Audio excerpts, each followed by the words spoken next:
कभी सुना है कि दुनिया के सबसे बड़े सारे सोलर पैनल्स, इलेक्ट्रिक कार्स और यहां तक कि एआई चिप्स सब एक ही मेटल के बिना चल ही नहीं सकते? और वो मेटल है सिल्वर। हाँ, वही सिल्वर जो तुम्हारे घर के बर्तनों में चमकता है। वही मेटल आज नासा के सैटेलाइट्स, टेस्ला के इंजनों और सोलर फार्म्स में इस्तेमाल हो रहा है। और ये सुनकर हैरानी होगी, दुनिया में हर साल जितना सिल्वर निकलता है उसमें से आधा तो इंडस्ट्री खा जाती है। लेकिन फिर भी सिल्वर की असली कहानी इंडस्ट्री से नहीं, लोगों से जुड़ी है। क्योंकि 5000 साल से ये मेटल आम लोगों का पैसा रहा है। सिल्वर को पीपल्स मनी इसलिए कहा गया क्योंकि ये हर किसी के पास था, राजा के सिपाही से लेकर बाजार के दुकानदार तक। सिल्वर हर हाथ में था, हर डील में था। लेकिन दूसरी तरफ था गोल्ड, एक ऐसा मेटल जो कभी बाजार में नहीं दिखता था, सिर्फ महलों और वॉल्ट्स में बंद रहता था। गोल्ड सिर्फ खरीदने के लिए नहीं, कंट्रोल करने के लिए था। एम्पायर्स, बैंक और बादशाह सबने गोल्ड को अपनी ताकत के सिंबल के रूप में रखा। और यहीं से शुरू हुई दुनिया के पैसे की असली कहानी, जहां गोल्ड बन गया रिच मैन्स मनी और सिल्वर बन गया पीपल्स मनी। आज के वीडियो में हम समझेंगे कैसे ये दोनों मेटल्स ने सिविलाइजेशन का फ्यूचर लिखा और क्यों ये डिवाइड आज भी जिंदा है। सबसे पहले चलते हैं 5000 साल पहले के मेसोपोटामिया के शहरों में। वहां के लोग बार्टर सिस्टम से ट्रेड करते थे, अनाज के बदले कपड़ा, दूध के बदले कॉपर, और कुछ लोग सिल्वर के छोटे टुकड़े इस्तेमाल करते थे जिसे वो इक्कुम कहते थे। ये दुनिया का पहला रिकॉर्डेड एग्जाम्पल था जहां सिल्वर को एक मीडियम ऑफ एक्सचेंज के रूप में यूज किया गया था। उस टाइम किसी के पास नोट या कॉइन नहीं थे, लोग सिल्वर के वजन के हिसाब से चीजें खरीदते थे। थोड़ा आगे बढ़ते हैं इजिप्ट की तरफ। वहां गोल्ड सिर्फ मेटल नहीं था, उसे कहते थे फ्लेश ऑफ गॉड्स। फेरो, उनके टेम्पल्स और उनके ऑर्नामेंट्स सब गोल्ड से बने होते थे। कॉमन लोगों के पास सिर्फ कॉपर और सिल्वर होता था। यहां से एक कल्चरल पैटर्न बना, गोल्ड पावर और इमॉर्टलिटी का सिंबल और सिल्वर डेली लाइफ का पैसा। फिर आई ग्रीस और लिडिया की सभ्यता, जहां दुनिया के पहले गोल्ड और सिल्वर कॉइन्स बने। 600 ईसा पूर्व के आसपास लिडिया के किंग क्रॉइसस ने पहला ऑफिशियल कॉइन मिंट करवाया, गोल्ड और सिल्वर दोनों में।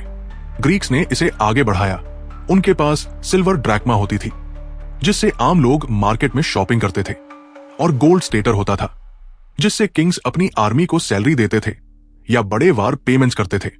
एक तरह से यहां गोल्ड रिच क्लास का सिंबल बन गया और सिल्वर लोगों का रोजमर्रा का पैसा। यह डिवाइड नेचुरल लगता है, लेकिन उसके पीछे एक बहुत डीप इकोनॉमिक सिस्टम था। जब रोमन्स आए, उन्होंने इस कॉन्सेप्ट को और सॉलिड बना दिया। उनके पास दो बड़े कॉइन्स थे, ऑरियस जो गोल्ड का था और डेनारियस जो सिल्वर का। रिच लोग और सेना के जनरल्स गोल्ड में ट्रांजैक्शन करते थे और आम लोग डेनारियस यूज करते थे। फिर जब रोमन एम्पायर गिरा, यूरोप पूरी तरह सिल्वर इकोनॉमी पर चलने लगा। 11वीं से 14वीं सदी तक अगर आप इंग्लैंड में होते तो आपकी जेब में सिल्वर पेनी होती, उससे आप रोटी, बियर या कपड़े खरीद सकते थे। लेकिन अगर आप एक नोबल या किंग होते तो आप गोल्ड नोबल या फ्लोरिन से ट्रेड करते। ऑक्सफोर्ड इकोनॉमिक पेपर्स की एक स्टडी के हिसाब से सिल्वर कॉइन आम लोगों के बीच 90% सर्कुलेशन में थे, जबकि गोल्ड सिर्फ 10% एलिट ट्रांजैक्शंस में। और इसी दौरान चर्च और रॉयल फैमिलीज ने अपने वॉल्ट्स में गोल्ड को लॉक करना शुरू किया ताकि कंट्रोल उनके पास रहे। फिर आया वो समय जब दुनिया सच में गोल्ड और सिल्वर पर डिवाइड हो गई। 15वीं सदी के बाद स्पेन ने जब अमेरिका को कॉन्कर किया, उन्हें मिला सिल्वर का खजाना, खासकर बोलिविया के पोटोसी माइन से। एक सिंगल माइन से हर साल हजारों टन सिल्वर निकलता था और वो पूरे यूरोप और एशिया तक पहुंचता था। इस सिल्वर ने चाइना की मिंग डायनेस्टी की इकोनॉमी को चलाया।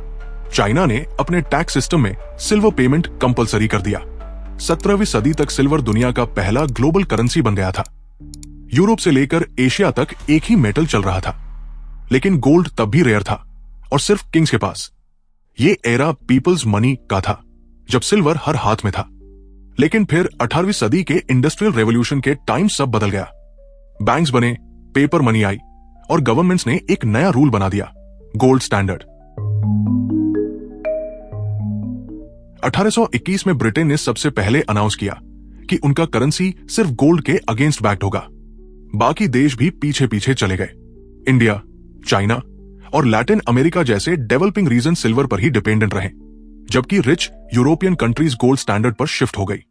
यहां से एक लाइन ड्रॉ हुई, gold for the rich world, silver for the poor world. एक इंटरेस्टिंग फैक्ट, 19वीं सदी के एंड तक इंडिया के पास दुनिया के सबसे ज्यादा सिल्वर कॉइन्स थे और यूरोप के पास सबसे ज्यादा गोल्ड रिजर्व्स। ब्रिटिश राज ने सिल्वर रुपीज को इंडिया का ऑफिशियल करेंसी बनाया, जबकि अपने खुद के एम्पायर में वो गोल्ड पाउंड यूज करते थे। कभी सोचा है ऐसा क्या हुआ कि गोल्ड और सिल्वर, जो हजारों साल तक ह्यूमैनिटी के असली पैसे थे, वो एक दिन अचानक सिर्फ कमोडिटीज बन गए? सब कुछ शुरू हुआ 1971 में, जब अमेरिका के राष्ट्रपति रिचर्ड निक्सन ने एक अनाउंसमेंट किया, जिसे आज भी इकोनॉमिस्ट द निक्सन शॉक कहते हैं। उस दिन अमेरिका ने ब्रेटन वुड्स सिस्टम तोड़ दिया। मतलब डॉलर अब गोल्ड के अगेंस्ट बैग नहीं होगा।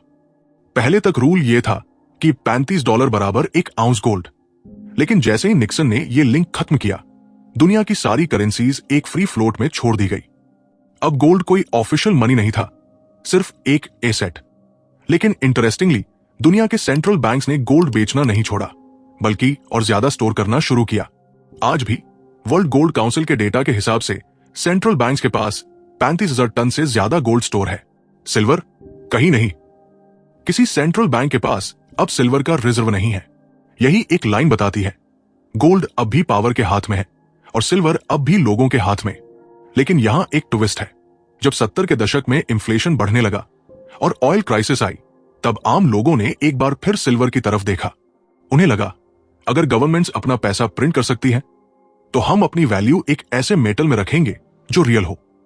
और तब पीपल्स मनी टर्म दोबारा जिंदा हुई। वैसे ये टर्म पहली बार 19वीं सदी के अमेरिका में पॉपुलर हुई थी, जब एक पॉलिटिशियन विलियम जेनिंग्स ब्रायन ने 1896 में एक हिस्टोरिकल स्पीच दी थी, क्रॉस ऑफ गोल्ड। उस स्पीच में उन्होंने कहा था, you shall not crucify mankind upon a cross of gold.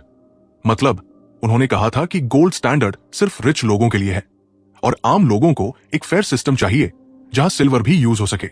वो चाहते थे कि सिल्वर को भी करेंसी बैकिंग मिले, ताकि इन्फ्लेशन कंट्रोल में रहे और लोगों के पास भी पैसे की रियल वैल्यू हो। उस स्पीच ने एक फ्री सिल्वर मूवमेंट शुरू किया था, जो आम लोगों के लिए लड़ रहा था। तब से सिल्वर को कहा गया द पीपल्स मनी। आज दुनिया में गोल्ड के सारे ट्रेड्स का 95% पेपर फॉर्म में होता है, जैसे ETFs, फ्यूचर्स और डेरिवेटिव्स। मतलब एक असली गोल्ड बार के अगेंस्ट 100 लोग पेपर सर्टिफिकेट होल्ड करते हैं। पर सिल्वर के साथ ऐसा नहीं है। सिल्वर ज्यादातर फिजिकल फॉर्म में ही ट्रेड होता है, रिटेल इन्वेस्टर्स, स्मॉल डीलर्स या स्मॉल इंडस्ट्रीज के बीच। एक तरह से सिल्वर अब भी टचेबल वेल्थ है, जिसे लोग हाथ में महसूस कर सकते हैं। लेकिन सबसे शॉकिंग पार्ट यह है, सिल्वर मार्केट को बार बार मैनिपुलेट किया गया है। फिर भी सिल्वर एक यूनिक मेटल बना रहा, क्योंकि इसका यूज सिर्फ ज्वेलरी या कॉइन्स में नहीं, बल्कि टेक्नोलॉजी में भी है। आज के समय में 50% से ज्यादा सिल्वर इंडस्ट्रियल पर्पस में यूज होता है। सोलर पैनल्स, इलेक्ट्रिक व्हीकल्स, बैटरियों और AI हार्डवेयर में ये डिमांड आम लोग क्रिएट कर रहे हैं, डायरेक्टली या इनडायरेक्टली। मतलब सिल्वर अब सिर्फ पीपल्स मनी नहीं, पीपल्स मेटल भी बन गया है। अब अगर गोल्ड की बात करें तो उसका गेम पूरा अलग है। वर्ल्ड बैंक के डेटा के मुताबिक ग्लोबल सेंट्रल बैंक्स हर साल अपने गोल्ड रिजर्व बढ़ा रहे हैं। सिर्फ 2023 में चीन ने 200 टन और गोल्ड ऐड किया अपने रिजर्व्स में। रूस, तुर्की और इंडिया भी टॉप बायर्स में थे। ये देश अपना गोल्ड स्टैक कर रहे हैं ताकि उनकी करेंसी पर डॉलर का डिपेंडेंस कम हो। गोल्ड अब एक जियोपॉलिटिकल वेपन बन गया है, एक सिग्नल ऑफ स्ट्रेंथ। और यहां आम आदमी की कोई जगह नहीं।